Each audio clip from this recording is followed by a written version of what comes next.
युधिष्ठिर सशरीर स्वर्ग कैसे पहुंच गए थे? माता गांधारी के श्राप के कारण महाभारत युद्ध के लगभग 36 साल बाद यदुवंशियों का नाश हो गया था। लेकिन धर्मराज युधिष्ठिर को जब इस बात की भनक अर्जुन से मिली तो वह स्तब्ध रह गए। उन्हें अपार पीड़ा हुई और उनके मन में वैराग्य हो गया। तब वे महर्षि वेदव्यास के पास गए। ऋषि व्यास जी ने युधिष्ठिर को सब कुछ छोड़कर स्वर्गारोहण करने की आज्ञा दी। तब उन्होंने ऋषि के कहने पर राजपाट छोड़कर स्वर्ग जाने का निर्णय किया।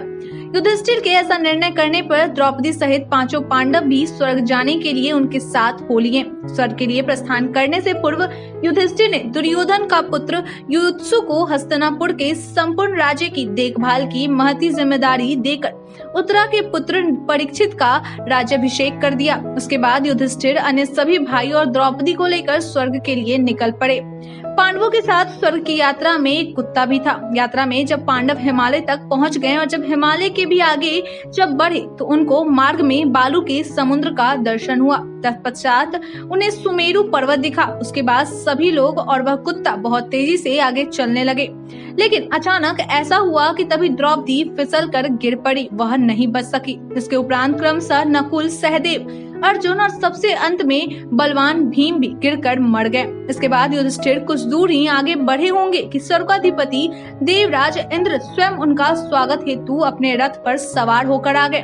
उस वक्त स्वयं देवराज ने युधिष्ठिर को स्वर्ग पधारने का निमंत्रण दिया। तब युधिष्ठिर ने उन्हें कहा कि मेरे सभी अनुज और भार्या द्रौपदी मार्ग में ही रह गए हैं। आपसे अनुरोध है कि आप उन्हें भी अपने स्वर्ग में स्थान दें। युधिष्ठिर की इस बात पर देवराज ने उन्हें समझाया कि वे तो मरणोपरांत सीधे स्वर्ग में ही पहुंच चुके हैं। वे लोग तो मृत्युपरांत स्वर्ग में स्थान पा सके हैं, परंतु आपका तो सशरीर वर्ग में जाने का सौभाग्य प्राप्त हो रहा है। इंद्र की बात जब युधिष्ठिर ने सुनी तब उन्होंने देवराज को इस बात से भी अवगत कराया कि उनके साथ एक कुत्ता भी है जो मेरा प्रिय है और यहाँ तक मेरे साथ आ गया है।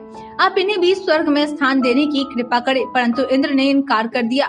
इंद्र के इनकार करने पर देवराज ने भी पलटकर उन्हें यह कहा कि जब तक यह कुत्ता स्वर्ग नहीं जाएगा मैं भी स्वर्ग में जाना स्वीकार नहीं करूंगा।